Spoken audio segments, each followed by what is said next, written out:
Welcome to House TV. This is your host, Cassandra House, with Chats with Cass, the podcast, where we talk about mindset and heartset on all things belief, leadership, and life. I truly believe that anything is possible if you believe. And so I'm so excited that you're here because I want to be your human-sized permission slip to believe in yourself. Anything is possible together because if I can, you can. Hello and welcome everyone to this week's episode of Chats with Cass. And I am so excited because I have the privilege this week to interview one of my most amazing soul sisters ever. And I was just thinking this morning, I was like, how long have we known each other for? And I think it's like nearly 9 years, which is like so special. So we nearly have a decade of friendship under our belt. And I just love, this is the amazing Kim Mellor from the Soul Digger podcast. Kim, my love. Oh, do you know, I can remember that moment where we met and I just knew that we'd be friends for life. And we look alike. We look like sisters. I literally was like, oh, that's going to be my soul sis because we look the same. I know. Oh, we have photos, so many photos. I can bring up literally 20 photos on my phone where we have like a photo next to each other and we look like identical. It's hilarious. Oh. Is that the cheeks and the teeth, isn't it? Yes, and the big forehead, I think. What do you mean big forehead? However, I was at the back of the queue when they were giving out boobs. Oh my goodness, I love you. It's definitely the teeth. I can see it when we laugh even now. I'm like, yep. Oh my God. You. I'm just so honored and blessed to have you in my life. And we just had a little catch up then, everyone. And we're just like, we just talk about the most random things. We always like help each other and align with each other's mission and vision. And we're like, let's record a podcast. What are we going to say? We don't know. We don't know, but we're trusting that it's all going to be perfect. And whatever comes through is just going to be so powerful and potent. And I just want to also just for a minute, just honor you because you have been the best of friend, but also inspiration. You have helped me so much in business, in life. From the very moment I met you, you've just had this servant heart. You've just always given to me without any expectation. And that is just a testament to how huge your heart is and yeah, who you are as a person. So I adore you. Oh, you're so beautiful. I just love you so much. Like, you make me so happy when we're together. So I'm like, yay, we get to hang out on a podcast. We talk so much that we didn't realize that like Kim has interviewed me and hadn't done this. We hadn't done a podcast yet. So, and you've had me twice. So girlfriend, I need to like you up. Now is the time. So tell me this because you are such a bright light and you come across in such a way that is so authentic and so real and so vulnerable and so helpful. And one thing I love is that you're always sharing where you're at in the journey. And we're a little bit different like that. You share where you're at and I share once it's passed and I've got through it. So we do it a different way, but I love that we always share the journey. But tell me this, what is a soul digger? Like, where did you come up with that name? What is that? I feel soul digger really represents you. So what's the concept around that? What a question. Oh, I love it. Okay, so 2 years ago, I finally had the courage to start the podcast. And it took me about 2 years to actually have the courage to start the podcast. And like most things in life, our biggest challenge is here for our biggest growth. And my voice has always been something that I just has held me back. Like I wasn't great at speaking on camera. I wasn't a great public speaker. I felt really anxious even speaking up in a group of friends. And it's probably because I've got some trauma around putting my hand up at school and a teacher telling me that's not right or telling me to shut up. So I've always grown up feeling quite quiet and within myself. And when I was about 14, 15 years old, I got spotted by a model scout. And I then started this journey of modeling, which was something I was never expecting. But the actual modeling career was a huge catalyst for my growth because it's all externally validated.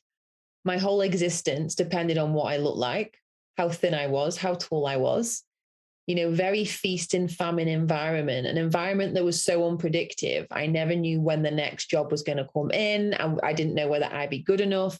So my whole life from a very young age was, if I look good enough, or if I win this sports competition, or if I win this medal, then people will like me. And of course, that has its ups. It feels like it's a great career and it looks good on the outside. But I got to the age of about 27, 28. And I remember looking in my wardrobe thinking, I have a full wardrobe, but an empty life. I had a relationship. I had a penthouse apartment in the city centre of Leeds in England. I had so many friends. I had like the car on the drive, the money in the bank. Everything looked amazing, but I felt something was missing. I wasn't fully listening to my soul. I wasn't following my soul's calling, and I knew something had to shift. So I just asked the universe. I didn't even know what the universe was at the time. I wasn't really into personal growth or spirituality. I asked the universe for help, and I was like, please, please, please help me to access this life that I knew something else existed, this magical realm of possibility and freedom, but no one around me was an entrepreneur. Very, very working class family. You work hard until you're 66 and then you retire. So my whole life was like, work hard, work hard. The harder you work, the more you can enjoy life. And I just knew there was another way, but there was no evidence. And that's when my online business came into my life. And the journey of starting my network marketing business saved my life, quite honestly, because I was a party girl and I'd be going out every weekend because I was trying to numb my current life. My soul was trying to say to me, leave this relationship, go here, do that. You're not living in alignment. And I just couldn't handle it. I just didn't have the courage or faith to back myself. The network marketing company I'm with saved my life because it got me into this world of personal development, personal growth. I started to read, and I had access to a community of people who were like-minded entrepreneurs. And I was like, oh my God, this is the best thing ever. And I applied so much hard work, grit, and determination to the business. And I got super successful, the 3rd or 4 levels, but I still felt burnt out. I had everything that I thought I wanted and what success was on paper, but I knew something was still missing. And then I had a year of my life that completely shifted everything. My mum suddenly passed away of a brain hemorrhage. I lost my driving license for 6 months. So the car that I had spent so long, so much effort earning, I then had to get the bus. And then I also lost tens of thousands of pounds in an investment that was a complete scam. So that happened in the space of about 18 months, and it floored me. It knocked me to the ground. I was in such a place of being a victim. Why is this happening to me? And oh my God, I just felt so stuck and so stagnant and just like, oh my gosh, oh, why is this happening? And then when my mum passed away, I really started to look from within, and I thought life is too short. My mum was 66 years old, which is not old at all. And I was like, I'm so done with doing life this way. And I then started to see different people like Gabrielle Bernstein, Marianne Williamson, who were talking about spirituality and living from your soul and how you can do less and earn more. And I was like, whoa, there's this whole other world of how you can do business. Yes, I can do it this way, which is hustle and grind and having no sleep, but I can also do it this way. So that opened me up to this world of spirituality, really tapping into my soul, living life from the inside out. And, 2 or 3 years following that path, I realized that I was still not living my full potential with my voice and speaking my truth. And like I said, I've always wanted to start a podcast. And one day in lockdown, I had no excuses. I had more time on my hands than ever before. I was like, if I don't do this now, what the heck am I doing with my life? If I really want to do this and I'm waiting for the perfect time, there's never going to be one. Now is the time. So I started the podcast. I put it out there. I picked a name, Soul Digger, out of the air. I just thought it sounded cool. And it started off as just something I'd do for me to build my confidence. And what it's become is so beyond what I ever thought possible, because it's not actually about me. It's now about we. It's this mission.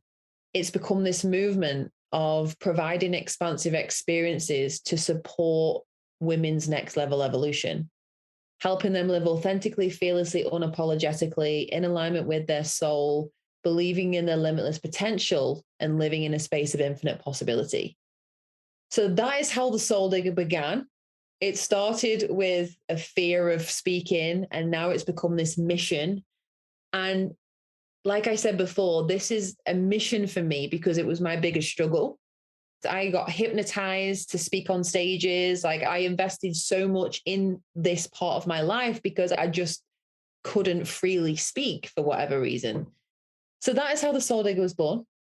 Long answer to a short question. No, that's amazing. I love it. I love it.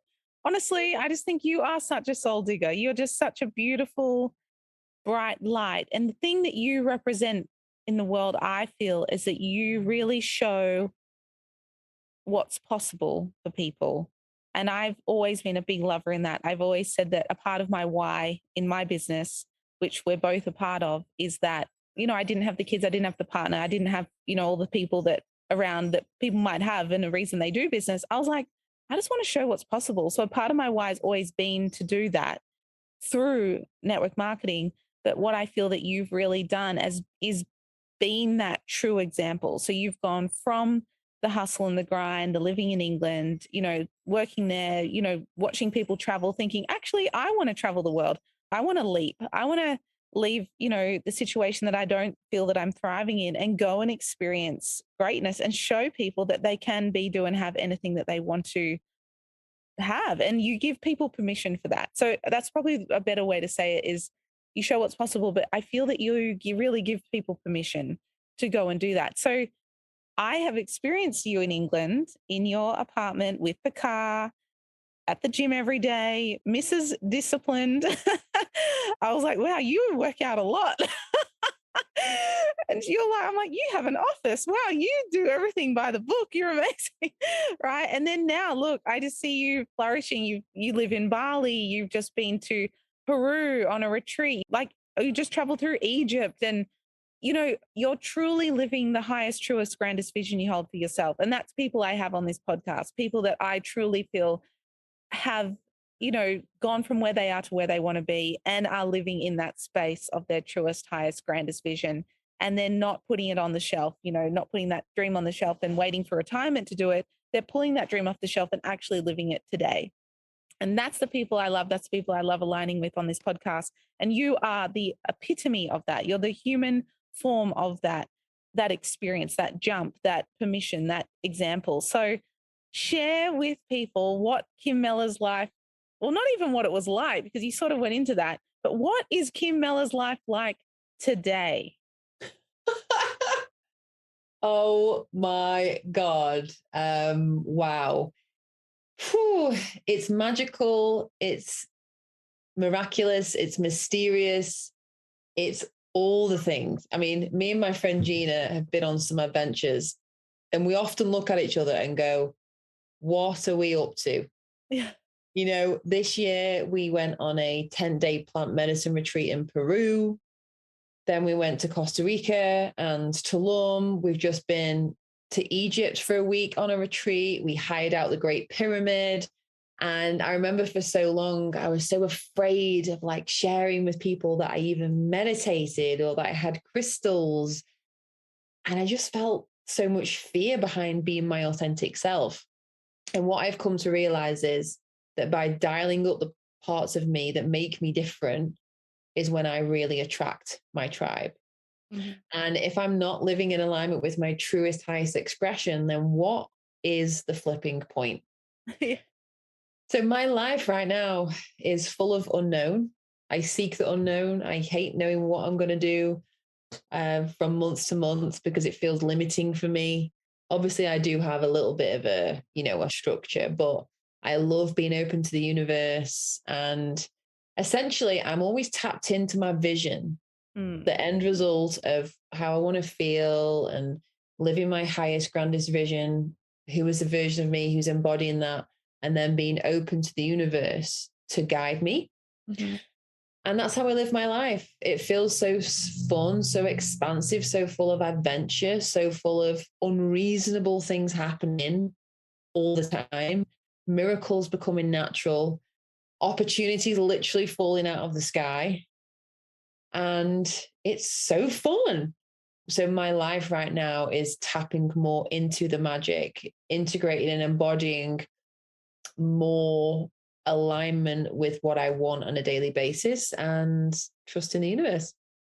Amazing. I love that. So as we travel, I feel that we become more of who we are meant to be, right? Because, home and all that, that's good. That's a comfort zone. But as we travel, I feel like it forces us to expand, and perspective is one of the most phenomenal things that we can experience. I feel that like I can get on a plane, go to a new place, talk to one person, walk into a venue and have a conversation that completely shifts my experience and expectations and vision, right?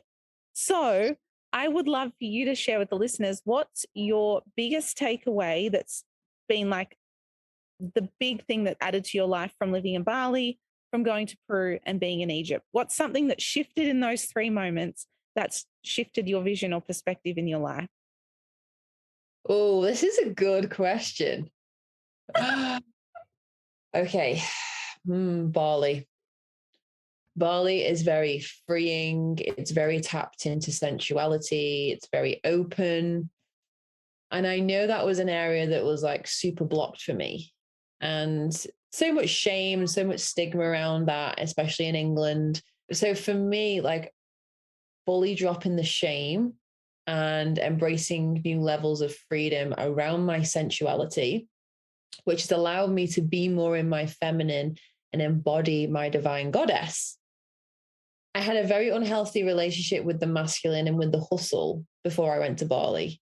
I was very attached to work. Like if I didn't work an hour, like if I had an hour off, I would panic thinking that if I didn't work, I wouldn't be getting it. Nothing would be happening. So very attached to the effort and the doing. So yeah, living in Bali has helped me to just heal a lot of that and also fully surrender to the magic of life, because Bali is a very healing place. It's a very magical place. And a lot of manifestations were happening super, super easy there.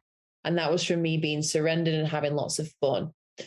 So I definitely got fun codes, sensuality codes, and tons of freedom codes.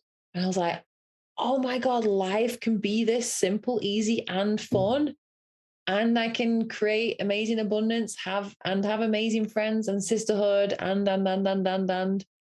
Whoa. Yeah. So Bali's been huge, so powerful for that. Peru was definitely a healing trip. For me, the biggest code I got from Peru was around receiving. Again, another part of the feminine embodiment. I'm getting better at receiving, but at the Peru retreat, like I really got the code of everything that I want is on the other side of allowing, aligning, and receiving. So if people may or may not have heard of ayahuasca, but we had a 10-day ayahuasca retreat, which is a plant medicine that just helps to clear any subconscious patterns that have maybe been stuck there for generations. And it's like 20 years of work in the space of a few days. And all these ideas came to me, different coaching courses, different ideas and ways that I can, serve and give to the world. So I felt like I really embodied abundance, because abundance is our natural state. And the more we can be in our natural state, I believe the closer we can get to allowing abundance in. So I feel calm, I feel relaxed, and I feel knowing that everything that I want is on its way. That was a big thing from Peru. And then Egypt. Whew, that one is still trying to land. It's been a couple of weeks since I got back. But again, the magic and mystery of Egypt. It's so drenched in culture. Like the temples that we went to were built thousands and thousands of years ago. You know, there's so much magic and so much energy, and the sacred sites that they have there. There's certain parts of the temples they won't let you touch or enter because they know how powerful they are. So it was another reminder for me of how the external world wants to disempower us. They don't want us to really be in our power and allow ourselves to access our magic. As humans, we do not tap into even 10% of what's possible, especially now with the phone and social media and the laptop. It's like we're having guidance that's coming through to us all the time, but we're too in our laptops, too focused on the doing and in the head to actually receive. So Egypt was super magical because when you take yourself, like you said, out of your normal environment, you shift your reality, you shift your identity, then you attract a different reality. So yeah, I mean, that's a skip in the iceberg, but I have got podcasts that go into depth about the vomiting that I went through in Peru and all of the magic and fun, sometimes naughty things we did in Egypt. So you'll have to check out my podcast for those ones. Amazing. So tell everyone, because I know you've got amazing things to share with the world. You've got your podcast, you've got your coaching business, you've got a retreat coming up. Tell everyone, and obviously your Instagram is very inspiring. I say to Kim, I don't follow many people and watch many stories, but I watch hers. So tell everyone about where they can access these things coming up. Oh, thank you. Well, first of all, I just want to say a huge thank you to you because you've been such a huge instigator for me, like really blossoming into this direction of like coaching and inspiring women. And you for sure have given me so much belief in myself and empowerment. So I just want to thank you for that. Because if I look back on my life, most things that I've done or have like taken the leap in, it's because of your belief in me and like, oh my God, you can totally do this. And yeah, I just want to say I'm so grateful for you and your belief in me always, always, always, always, always. So yeah, you can find me at kimmellor_kimmellor.com. I have a retreat coming up in Mykonos on the 18th to 24th of July. I also have a mastermind program, which is just kicked off. And also I do one-on-one and group coaching and all the fun things. So yeah, Instagram is where I love to come and hang out. So let me know that you're from this podcast and we can vibe and have a chat. And if I can support you in any way, then it's my absolute desire to do so. Amazing. And your handles, the podcast and you? My handles is Kim Mellor, KIMMELLOR_ and then at the Soul Digger _. Amazing. And such a blessing to be in Kim's presence, because as much as you might listen and think, oh, wow, like that is so far from where I'm living, or I don't even know if I could get to experience those things. She really is so down to earth and so relatable that when you have a conversation with her, she shares the best bits with you. And I feel she has a real ability to talk and listen and connect and know what you need to hear. So Kim has a very nice art in that, in being able to listen and, see how she can serve you. She's always looking with the goggles of how to serve. So you are such a blessing. So now I want you to tell everyone, what is the Kim Mellor vision and what part of that vision will be achieved by New Year's Eve 2022? Oh my goodness. So the vision for me personally? Yeah, what's the vision and what part of that will you achieve by the end of the year? And we're going to help manifest that with you. Oh my gosh. Okay. So the Soul Digger Empire is generating at least $60,000 per month because we're serving that many people. I also have my own home in Bali. I also have my divine union. I met my partner online. Oh my God, he looks like Aquaman. Jason Mimosa, I think it is. Like he looks the same as him. You had that picture for a long time. And I remember looking at that in England with you. God. Yeah. So that is my vision, to be just serving, giving, living, being in love, and seeing you. Yay. We're going to meet up. I would be, now tell the world, I would be at the Mykonos retreat without a doubt. But I'm doing my very special American green card and I can't leave the country until after the retreat. But Bali at the end of the year in the summer, I feel, seeing I'm coming back to Australia, I feel we'll be there together. what's the big vision of Kim then? The big, incredible big, like the picture that you see when you close your eyes at night. I used to be so attached to what it looked like, but really it's how it feels. It's serving millions and millions of women. It's been so focused on my mission, feeling so wealthy from the inside out, being so grateful. Yeah, speaking on stages and having books and doing all that stuff. But I wake up and I feel so on purpose, so abundant. I look outside my window and there's beauty. I look around my life and there's just connection and love and just giving and people who are just so heart-centered and focused on their missions. And we're really doing amazing, amazing things in the world. So yeah, that is my vision. I love that. You're such a blessing. Honestly, so inspiring. And I feel that even just talking to you, people can hear your inspiration, but your belief in yourself and the belief that you can cast onto other people, which is such a gift. And I always say that the greatest gift we can give someone else is to believe in them, because I feel everyone has greatness within them and knows that they are able to have it if they really want it. It's just whether they feel worthy enough and whether they're willing to go out and believe that they can. So thank you, my love. You're such a blessing. And I hope everyone enjoys this. And I'm sure we'll do this again somewhere when we're together. Yay. I love you. I love you so much. Thank you, my love. Thank you. Thank you for tuning in to House TV Chats with Cass. Please rate, subscribe, and share. And I would love if you left a 5-star review. You can find me on Instagram at @CassandraHouse_ or Chats with Cass. Please tag me, tag your friends, and tag anyone this episode could help. I cannot wait to see you next week, where I believe in you and your life and your mission even more so you can achieve what you want. And I'll see you on the next episode. Thanks for listening.